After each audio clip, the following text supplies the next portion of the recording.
The cogent rhetoric of revolution hung heavy in the air in the nation's capital overnight. There is one last thing to which the people can resort if the government does not respect the restraints that the Constitution places on the government. Abraham Lincoln talked about our right to alter our government, or a revolutionary right to overthrow it.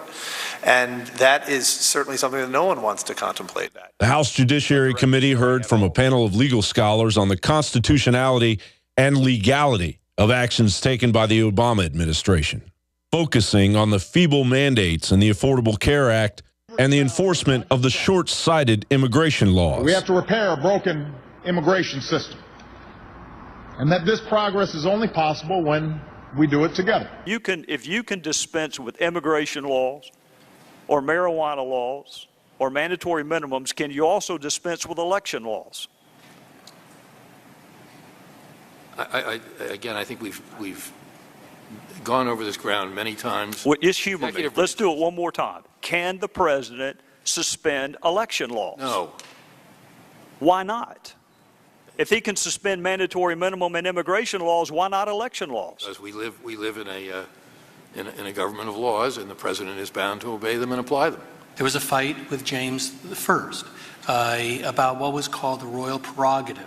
It's very similar to what President Obama is claiming, the right of the king to essentially stand above the law. The growing assertion of power by this president to do things to change laws, that's not his responsibility. That's the Congress's clearly delegated responsibility to write the laws. But even with Obamacare, his signature legislation, when he finds things in it that he doesn't like, he rewrites the law, even though the law itself doesn't give him any authority to do that. George Washington Law School professor Jonathan Turley weighed in on the perishing of the legislative branch.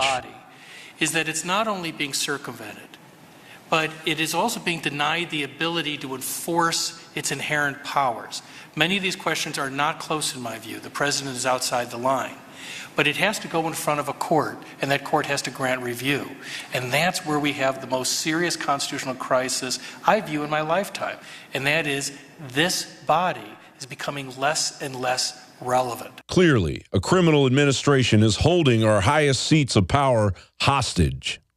When will the government of the people, by the people, for the people, wield the hammer of justice rather than simply discuss the laundry list of tyranny in the nation's capital? For the InfoWars Nightly News, John Bound reporting.